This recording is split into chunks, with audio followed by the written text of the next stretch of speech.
Hi everyone, and welcome back to the 13th video from the Old Testament Survey course.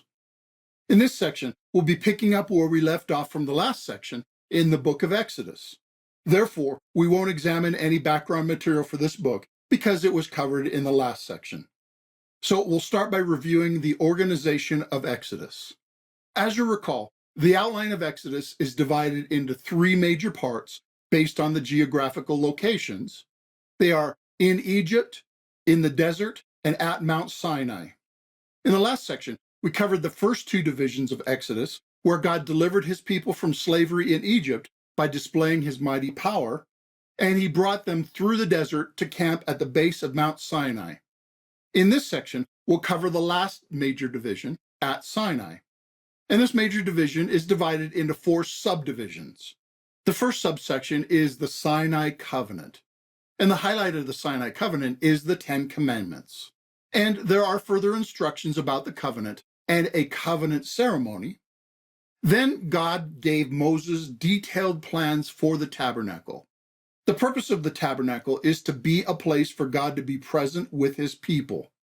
Then there's an interlude where Israel falls into idolatry, and this raises and addresses the serious question, how can a holy God be present with an unholy, unfaithful people? Then in the final subsection, the tabernacle is built and set up, and the result is the presence of God among his people. This is the more detailed organization of the last division of the book of Exodus. Now, let's look at the content of the last division of Exodus, and we'll start with some key verses. First is Exodus 19, verses 4 through 6. At the beginning of the giving of the covenant, God said, "You yourselves have seen what I did to Egypt, and how I carried you on eagle's wings and brought you to myself. Now, if you obey me fully and keep my covenant, then out of all nations you will be my treasured possession. Although the whole earth is mine, you will be for me a kingdom of priests and a holy nation." These are the words you are to speak to the Israelites. Now, this passage is part of the prologue to the Sinai covenant. It speaks of the special relationship into which God was bringing his people, the high calling they have, and the role they will play in God's eternal plans to bless the whole world. He brought them out of Egypt. It says he carried them on eagle's wings and brought them to himself. And he did it for a purpose, that they would be a special kind of nation in a special relationship with him. They will be his special possession, his private property in a way that other nations would not be. They would be a kingdom of priests. The entire nation would be an intermediary, demonstrating and proclaiming the reality of Yahweh to the rest of the world. And they would be a holy nation, a special set-apart nation, conformed to the holy character of God. What a tremendous privilege Israel had to be in this unique covenant relationship with God. Next is Exodus 20, verse 1, which says, God spoke all these words, "I am Yahweh your God, who brought you out of Egypt, out of the land of slavery." Now, this is the first phrase of the Ten Commandments, setting the context of the Ten Commandments and the covenant as a whole. God gave the Ten Commandments in a context of already having rescued his people and already having entered into relationship with them. Then next is Exodus 33, 14 through 20. God was speaking with Moses after Israel had sinned and broken the covenant, and this passage says, "The Lord replied, 'My presence will go with you, and I will give you rest.' Then Moses said to him, 'If your presence does not go with us, do not send us up from here. How will anyone know that you are pleased with me and with your people unless you go with us? What else will distinguish me and your people from all the other people on the face of the earth?' And the Lord said to Moses, 'I will do the very thing you've asked, because I am pleased with you and I know you by name.' Then Moses said, 'Now show me your glory.' And the Lord said, 'I will cause all my goodness to pass in front of you, and I will proclaim my name Yahweh in your presence. I will have mercy on whom I will have mercy, and I will have compassion on whom I will have compassion.' But he said, you cannot see my face, for no one may see me and live. Now, there's a lot in this passage and the next, and we'll come back to most of it. But for now, in this passage, God promised his presence will go with his people. He shows his glory to Moses, and most importantly, he proclaims and elaborates his name to Moses. And this goes hand in hand with the next key passage, which is Exodus 34, 5 through 7. And this says, Then the Lord came down in the cloud and stood there with him and proclaimed his name Yahweh. And he passed in front of Moses, proclaiming, Yahweh, Yahweh, the compassionate and gracious God, slow to anger, abounding in love and faithfulness, maintaining love to thousands, and forgiving wickedness, rebellion, and sin. Yet he does not leave the guilty unpunished. He punishes the children and their children for the sin of the fathers to the third and fourth generation. Now, this passage is extremely important. It is quoted repeatedly in the latter Old Testament and in the New Testament as well. God reveals and elaborates his name and character. And we'll, again, come back to this a little later in this section, as well as in more depth in a supplemental section exploring the significance of this passage and the revelation of God's name. Now, the next key verse is not one passage, but a repeated phrase, which occurs many times in many different verses. It is the phrase, just as the Lord commanded Moses. This phrase is repeated after describing how each part of the tabernacle was built. It emphasizes that every part of the tabernacle was built according to God's instructions. The tabernacle was designed by God, and Israel was required to be faithful to God's design for proper worship. In other words, God required Israel to worship him in the way that he revealed. And Exodus emphasizes that they were not allowed to make up their own rituals. And the final key verse is Exodus 40, 34 through 35. And this says, Then the cloud covered the tent of meeting, and the glory of Yahweh filled the tabernacle. Moses could not enter the tent of meeting because the cloud had settled upon it, and the glory of Yahweh filled the tabernacle. Now, the purpose of the tabernacle was for God's presence. And after it was built, God gave a tangible demonstration of his presence being with them in the tabernacle. These are the main passages in this section. Now, let's go through the contents of each of the divisions of this last section of Exodus. It starts with God making a covenant with his people at Sinai. And like most covenant documents from this period, it starts with a prologue, which gives a historical summary of their previous relationship and a theological summary of their past and future relationships. It's important to recognize that God's covenant does not start with the Ten Commandments. As we saw from the emphasis in the first key verse, God had already redeemed them, had already rescued them from Egypt. God did not command them to obey the law in order to be God's people, but they were to obey the law because they already were God's people. The law was never intended to be the way that people earn God's favor. And God explained the purpose for the covenant, that they would have community, relationship, and blessing, that they would be God's treasured possession, that they would be a kingdom of priests, they would be a holy nation. Yes, the covenant does involve obedience, but obedience is a response to God's covenant relationship, not the means of initiating or maintaining this relationship. And the making of this covenant was accompanied by a fearful display of God's glory on the mountain for his people to see. And God spoke directly to the people. They all heard God's voice. And then God gave the Ten Commandments, spoken aloud with God's voice. And they were written on stone tablets by the hand of God. Again, these were given after they were in relationship with God. The Ten Commandments are positive commands, yet they are mostly spoken negatively. What I mean by that is that we're commanded to not do something in the Ten Commandments, but we should also recognize that this is because of a positive characteristic of God. We're commanded not to do something bad because we should value and do the opposite, which is good. We're commanded not to do things because those things are opposed to God and the opposite of his character and will. God's commands sometimes tell us what we can't do.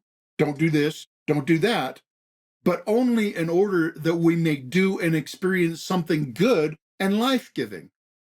They forbid us from doing evil and death so that we can find goodness and life. Now, these commandments all reflect the character of a holy, gracious, perfect God.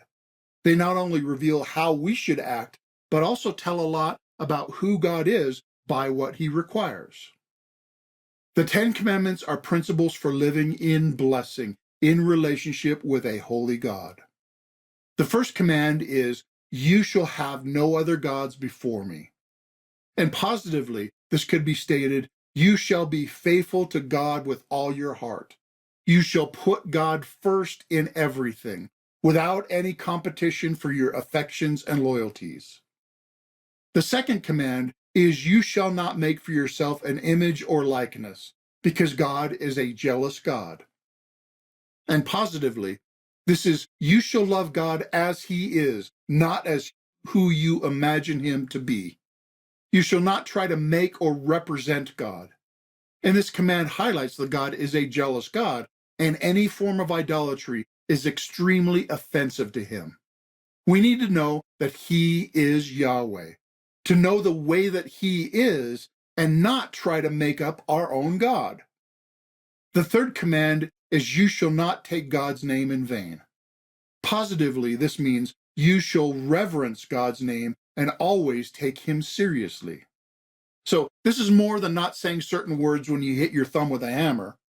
It also forbids claiming something about God with your words that is not true in your lifestyle.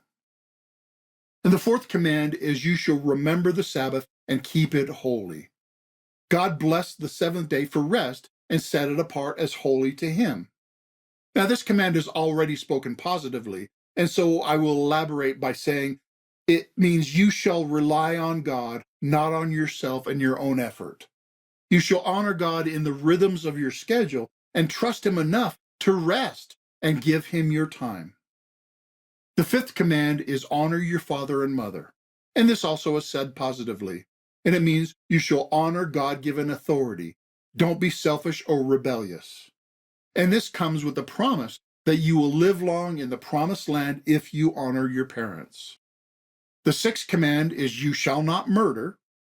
Positively, you shall value human life and don't take it unjustly. God is the only one who can take human life, except for God-ordained capital punishment, just war, and righteous self-defense and protection under strict guidelines. All these exceptions and guidelines are revealed and explained by God in the rest of the law. And our default standpoint should be to value and protect human life, including those that are still in the womb, because every person is created in the image of God. The seventh command is, you shall not commit adultery. And positively, this is, you shall value faithfulness and purity. You shall keep your covenant with your spouse and never break the promise or cause someone else to break their promise to their spouse. The eighth command is, you shall not steal. Positively, you shall value honesty, respect the property and property rights of others, and trust God to provide all you need. To steal something from others is to selfishly do them harm. Even if they are a faceless corporation, theft is selfishness and evil and offensive to God. The ninth command is, you shall not bear false witness. Positively, you shall value honesty. You shall speak the truth. You shall value the truth and not hide it, deny it, or obscure it, because God is the truth. And the 10th command is, you shall not covet. Covet means to have a strong, envious desire for something that belongs to someone else. And positively, this command means, you shall be content. You shall trust God to satisfy you. You will define yourself in relation to God and not in comparison with others. You will seek your own betterment by God lifting you up, not in trying to tear others down. Now, notice the first 4 commands address our relationship with God, and the last 6 commands address our relationship with one another. And notice that the first and 10th commands are the framework for all 10. And I think this is intentional. We never break any other command unless we have already broken the first and 10th. No sin happens unless in that moment we reject God and desire something else more. And no sin happens unless we covet something God has not yet given us. And that's why idolatry is so horrible. And that's why envy is so corruptive. And we need to beware because these are 2 of the things promoted in our culture as virtues. We're told to desire and pursue many things, including pleasures and experiences and celebrity, and especially tempted to worship ourselves and our own opinions and preferences. We're invited to place anything and everything as a priority before God. But please don't give in to those voices. And we're also tempted to envy and desire. We're told that we deserve anything we want, and we're invited to think of ourselves as an oppressed victim if we don't get as much as someone else. And we're trained to hate and tear down anyone who has something we don't have. And we're told it's right to steal from others who have more than us. But please reject those voices as well, because they're straight from the pit of hell. Idolatry and envy are corrosive to our personal lives and to society. These ideas are directly anti-God and against everything that is holy and good. And God clearly commanded against them in his top 10 list. So please take this to heart and fight against those temptations. All right, back at Sinai, after God audibly spoke the 10 commandments, the people were so afraid that they begged Moses that he alone would hear from God and then communicate it to them. They were afraid to hear from God directly and demanded a mediator. And God approved of their fearful awe and confirmed Moses as the mediator and prophet to hear from God and proclaim it to the people. And then the next few chapters of Exodus through chapter 23, verse 19, they are called the Book of the Law. They are specific commands elaborating and explaining the 10 commandments. These are clear instructions how Israel was to live in ways that were pleasing to God and beneficial to themselves and their society at that time. And these instructions are still very helpful for how we should live today because they reveal God's character and standards for a variety of situations. And God then promised that his angel would go before them to bring them to the promised land. This was followed by the covenant ceremony, where Israel promised to keep the requirements of God's covenant. And the covenant was sealed by sprinkling blood on both parties. It was sprinkled on the altar representing God, and it was sprinkled on the people representing the people. This passage says, when Moses went and told the people all Yahweh's words and laws, they responded with one voice, everything Yahweh has said, we will do. Moses then wrote down everything Yahweh had said. He got up early the next morning and built an altar at the foot of the mountain and set up 12 stone pillars representing the 12 tribes of Israel. They offered burnt offerings and sacrificed young bulls as fellowship offerings to Yahweh. Moses took half of the blood and put it in bowls, and the other half he sprinkled on the altar. Then he took the book of the covenant and read it to the people. They responded, we will do everything Yahweh has said. We will obey. Moses then took the blood, sprinkled it on the people, and said, this is the blood of the covenant that Yahweh has made with you in accordance with all these words. This ceremony inaugurated the Sinai covenant with sacrifice and sprinkling of blood. And you may have noticed the similarity of that last sentence with words Jesus used to inaugurate a later covenant when he said, this is my blood of the covenant, which is poured out for many for forgiveness of sins. Now, at this point, I need to make a digression to examine the purpose of the law.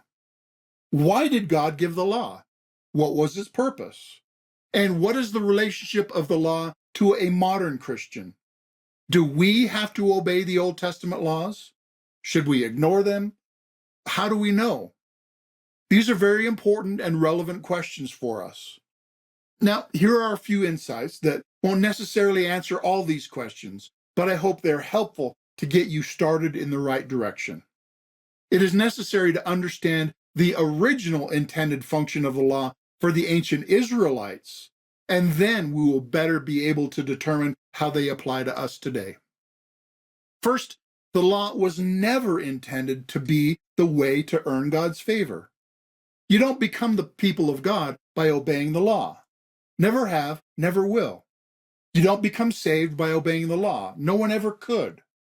Remember that the Israelites were already saved from Egypt and already in covenant relationship with God before the law was given. You don't take out the trash to earn your wife's love, but hopefully you take out the trash because you already have your wife's love, and you love her, and you want to make her happy. Now, some in Christ's day misunderstood the purpose of the law as a way to secure their own righteousness before God, but Jesus corrected them. And later, Paul also strongly argued against that mistake. Next, the law was given to form their worldview. Israel was fresh out of Egypt, still engulfed in that pagan worldview. They needed to unlearn the pagan way of thinking and learn godly ways of looking at the world. And that's what we need as well. We need a renewing of the mind and the formation of a worldview centered on God and His character and purposes. The law instructed them on every part of life, not only what to do or not do, but it also teaches the way the world really is. And the law reveals God's character. Let me try to illustrate this with a little story. Imagine you're sitting in a crowded public place and you just can't help overhearing a lot of conversations. First, you hear a father talking to his son, and he says, "Son, do whatever it takes to get ahead in this world. It's all about the money and power and pleasure. Therefore, lie, cheat, steal, backstab your friends if you have to, in order to get what you want." And then later you hear a different man saying to his son, "Son, it's important to be honest, kind, virtuous, and loving. Being a good person is the most important thing in life." Now, you heard what each father wants their son to do, but didn't you also learn a whole lot about the character of each of the two fathers? In the same way, the things that God requires of His people reveal a lot about the kind of God that He is. God values and commands those things that reflect and are in conformity with His holy nature. The law is ultimately a revelation of God, and therefore it gives a correct mindset about all reality.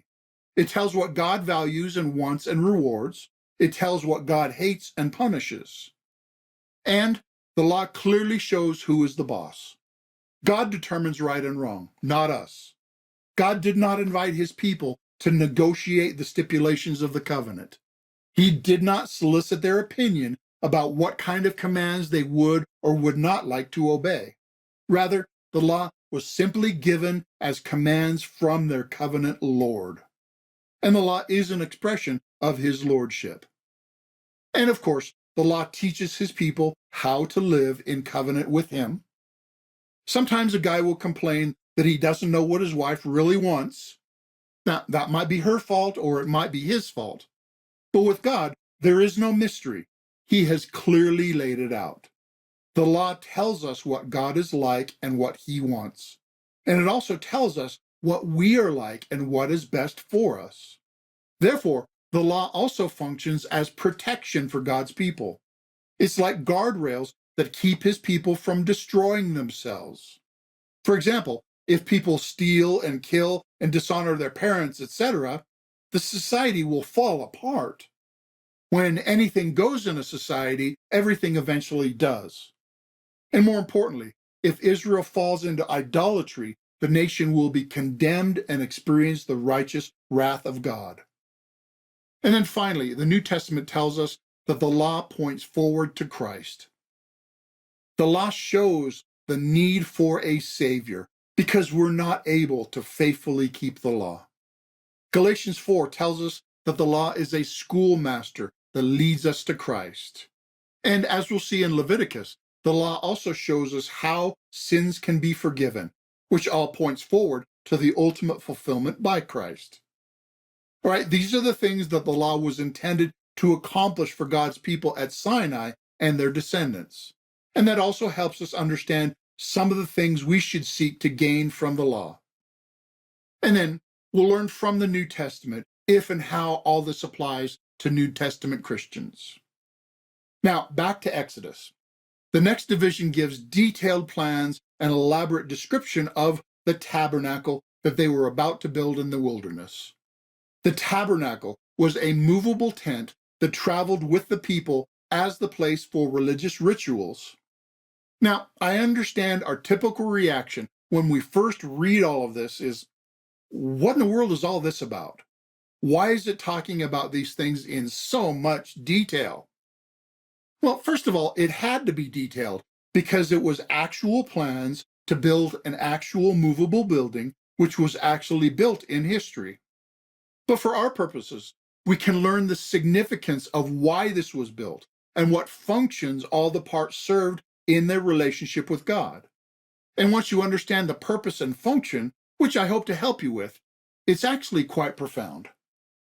Now, here's a diagram of the tabernacle from your textbook, and we'll go through each part of it as it is described in this portion of Exodus. First, they took offerings for the materials to build the tabernacle, and these things offered originally came from the treasures of Egypt that were given to them before they departed. And then Exodus describes the Ark of the Covenant. This was a wooden box covered in gold, and its lid, which had carved representations of angelic figures with spread wings. The ark symbolizes God's throne, actually the footstool of God's throne. God is not in the box, but he symbolically dwells above the box. The ark will contain a copy of the Ten Commandments, a jar of manna, and Aaron's staff that miraculously budded later in the story. And the ark is a symbol of God's presence in the tabernacle. Next is described the table. It was made of wood covered in gold, and it symbolizes the benefits of God's presence. It was to be supplied with fresh bread every week, and therefore it is a symbol of God's provision for his people. Next is described a 7-branched lampstand called the menorah, which is a Hebrew word that means lampstand. This served the practical function of providing light inside the tabernacle, but it is also a symbol of God's light, truth, and guidance. Next is described the tent itself. It was made of gold-covered wood walls, covered over the top with 4 layers of curtains of different kinds. It is a symbol of separation and holiness, separating God's holiness from unholy people. And inside the tabernacle, there were 2 compartments. The first is called the holy place, which contained the table, the lampstand, and the incense altar. Only priests were allowed to enter the holy place. And the second inner compartment was called the most holy place, or the Holy of Holies. This room contained the Ark of the Covenant, and only the high priest ever entered this room, and only once a year. Next is described the bronze altar, which was in the courtyard in front of the tabernacle. This was a large altar, which was the main place of sacrifice, where all the sacrifices were burnt and where the blood was poured out. And around the tabernacle and altar and wash basin was a large fence enclosing the courtyard of the tabernacle. This is also a symbol of separation and holiness, a barrier between God and the people for their protection. Then, the special garments of the priests are described. These costumes set the priests apart from other people. And there are aspects of the high priest's garment that represent the people before God, such as 12 stones, each with the name of one of the 12 tribes. And there are other parts of his clothes that represent God to the people, such as the plaque that says, holiness to the Lord. Then is described the inauguration ceremony for consecrating and installing Aaron and his sons as priests to serve God in the tabernacle. Next, God reveals the plan for the incense altar in the outer room of the tabernacle. This was a smaller wooden altar covered with gold, and like the name states, special incense was burnt on the altar, located right in front of the curtain of the most holy place. This is a symbol for prayers coming before God's presence. Then is described the bronze wash basin, which was also in the courtyard in front of the tabernacle. This is a symbol for cleansing and purity of all who enter the tabernacle, and it was also for the practical function of washing after sacrifices and before entering the tabernacle. And then finally, Exodus mentions the people who were specially gifted by God with skill as artisans and artists to build all that had just been described. Now, just to be clear, all that has been described in this section is just the plans. None of this had yet been built at that point in the Exodus narrative. That will happen shortly, but only after an important interlude. And that brings us to the next section, which I have labeled the interlude of idolatry. The plan for the tabernacle was just described, and later in Exodus it will be built. But between these two sections is an interlude, which is the very important theological center of this whole section. It is the meat of the tabernacle sandwich, which gives insight to the significance of the tabernacle. In this interlude, we see disobedience, its consequence, and God's grace. This is one of the most profound and most important episodes in the entire Old Testament. Now, I'll give a condensed discussion here for time's sake, but there's also a supplemental section describing this episode in more detail and the significance of all this for the revelation of God's name and character, and how this all applies in the rest of the Bible and in our lives. And I encourage you to check it out after we finish this section. The problem started while Moses was still up on Mount Sinai receiving all the instructions for the tabernacle that we just looked at. But in the meantime, the people got impatient and fell into idolatry. Under Aaron's leadership, they created a false god in the form of a calf made of gold. They apparently didn't rightly know that he is Yahweh, and they settled for a poor substitute. And they celebrated that idol with the same kind of vices that they learned from pagan worship in Egypt. At the same time that Moses was getting the tabernacle plans for true worship, Aaron was leading them in false worship. So when Moses came down the mountain and saw this, he broke the tablets of the Ten Commandments, which had been written by the hand of God. And this symbolized the broken covenant, which the people broke by their idolatry. It's over before it even began. So what now? Is this the end? Is God's special relationship with this nation now over? What is going to happen? Well, God did threaten to kill them all and start over, like he did with the flood, which, by the way, he would have been totally justified in doing in this case as well. But Moses interceded for the people, begging God to forgive them and asking for God's presence to go with them to the promised land. And Moses went even further. He asked God, "Show me your glory." God responded that he was pleased with Moses. He promised that his presence would go with them. And as we saw in one of the key verses, he promised to proclaim his name to Moses, with the disclaimer that I will have mercy on whom I will have mercy, and I will have compassion on whom I will have compassion. God remains free in his grace. If grace can be demanded or forced, it's not grace. God cannot be manipulated or blackmailed or treated like a sugar daddy. And then God told Moses he could not see his face and live. However, he would let him get a glimpse of the back part of his glory. God made Moses chisel out new stone tablets to replace the first, and then God passed by Moses and proclaimed his name. It says, And God passed in front of Moses, proclaiming, Yahweh, Yahweh, the compassionate and gracious God, slow to anger, abounding in love and faithfulness, maintaining love to thousands, and forgiving wickedness, rebellion, and sin. Yet he does not leave the guilty unpunished. He punishes the children and their children for the sin of the fathers to the third and fourth generation. This is a further revelation and elaboration of the significance of the name Yahweh and the character of God.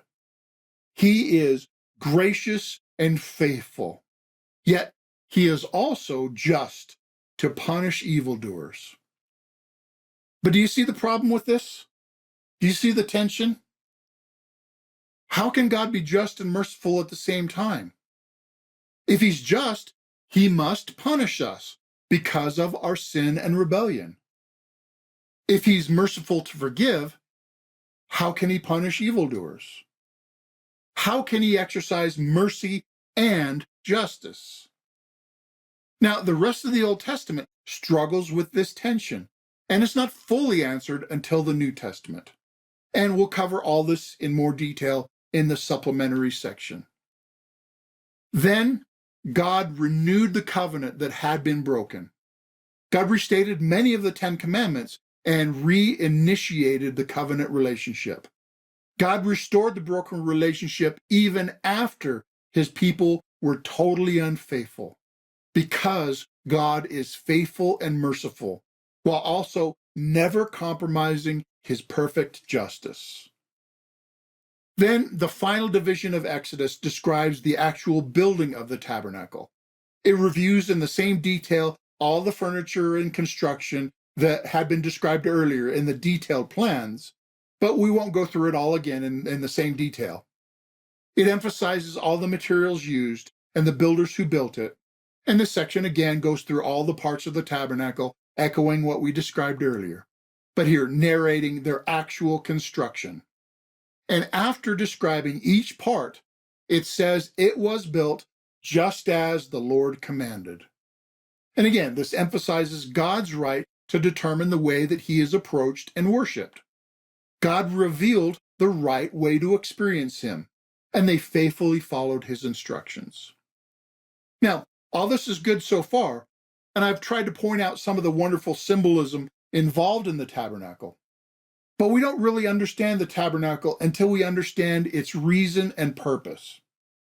And two passages in Exodus help us to see what this is. The first is 29:44 through 46, where God says, "So I will consecrate the tent of meeting and the altar, and will consecrate Aaron and his sons to serve me as priests. Then I will dwell among the Israelites and be their God. They will know that I am Yahweh their God, who brought them out of Egypt, so that I might dwell among them. I am Yahweh their God." And the second passage is chapter 33:15 through 16, where Moses said, "God, if you are not present with us, we don't want to go. How will the nations know that we are yours without your presence?" So I take it that the purpose of the tabernacle is for God to be present with his people. But there is a problem, because God is too holy, too morally pure to dwell with a sinful people without punishing them in his wrath. It's kind of like carrying radioactive material. You need some protective barrier or the proximity will harm you. And God is much more powerful than uranium. Therefore, the tabernacle functions for God to be present, yet also separate from his people. Access to the tabernacle was not open to all. It was guarded for their protection. And God determines the way of access, not the people. And this way of access is shown in the design of the tabernacle. Before the priest could enter the tent, first there must be sacrifice, including death and blood. And that is why the first thing encountered upon entry is the altar for sacrifice. Then there must be washing and purity, which happens at the bronze wash basin. And the result of this is access into the holy place, where there is light, provision, and nearness of prayer, symbolized by the lampstand, the table of bread, and the incense altar. And then, only once a year, it provides access to the footstool and throne room of God in the Holy of Holies, symbolic of God's nearness and rule. And therefore, God's presence is real. He is there among his people, but his presence is veiled. It is partial. It is present among the Israelites, but hidden behind the curtains of the tabernacle, because God's people couldn't handle it all. Now, by the way, in the New Testament, when Jesus died, the veil of access was torn in two, and access was opened to all into the inner room of the temple. But that's ahead of the story. At that point in history, God's presence was with them. And because of his presence, they experienced scrub, all they could want or need. And when the construction was completed, the tabernacle was set up in the wilderness of Sinai, and the glory of the Lord, represented by a pillar of fire, entered the temple as a tangible demonstration that his presence was with them in the tabernacle. And that is how Exodus ends, with God present with his people in a covenant relationship with clearly defined laws and commandments, and with a place for his people to meet with him. So now let's look at the theological themes of Exodus. The first theme is the name. We've already seen this in the last section. We learned that God is the self-existing one, and God is strong. He's bigger than Egypt's gods, and God fulfills the promise. He can be depended upon. He can be trusted. We have faith because of his faithfulness as well as his strength. And now in this section, it is added that he is compassionate and gracious, slow to anger, etc. He has mercy and compassion on whom he wants. He is free in his forgiveness because he has made a way to uphold justice in the way that he forgives. He never allows injustice, but always finds a way to be merciful. The second theme is deliverance or rescue. That's just two different words to describe the same concept. God rescued his people from Egypt. They were no longer slaves to Pharaoh, so they could freely serve the one true God. And as we've seen, this deliverance involved covering by blood. And God owns his people, especially the firstborn, by right not only of creation, but also of purchase. Now, both of those themes were reviewed from the prior section. Now, the third theme is covenant. In earlier sections, we've already seen the nature of a covenant relationship. And some of the things we learn about God's covenant in Exodus are that it is grace first. God gave grace and initiated the covenant before his people received his law, let alone obeyed his law. And it involves God's grand purposes to display his name and bless the entire world. And it does involve action and obedience on the part of his people. They have their part to play. And the covenant was inaugurated with blood. Just like the covenant with Abraham and the Passover, sacrifice and blood are an integral part of the covenant initiation. There's no forgiveness and restored relationship with God without the shedding of blood. And the final theme is God's presence. This is the way for the holy God to be present among an unholy people, as demonstrated by the tabernacle. God is present with his people. By his grace, he has made a way. And it is God's way of access to his presence, not any way that we choose. And they experienced the glory of his presence. Now, in the New Testament, Jesus is said to be the tabernacle as the meeting place with God. And in the New Testament, the church community is the tabernacle of God's presence in the world by his Spirit. Now, these are the main theological ideas that we see in the book of Exodus. So, let's review. First, the three sections of Exodus. They are in Egypt, in the desert, and at Sinai. And the theological themes of Exodus are the name, deliverance, rescue, covenant, and presence. NDCP, if that's a helpful memory device. All right, that concludes the book of Exodus, one of the most important books of the Old Testament. However, I'll remind you there is a supplementary section that goes in more detail on the interlude of idolatry and all the theological implications of God's forgiveness and the further revelation of his name through that episode. And then in the next section, we'll look at the next biblical book, which is Leviticus. Thanks for watching.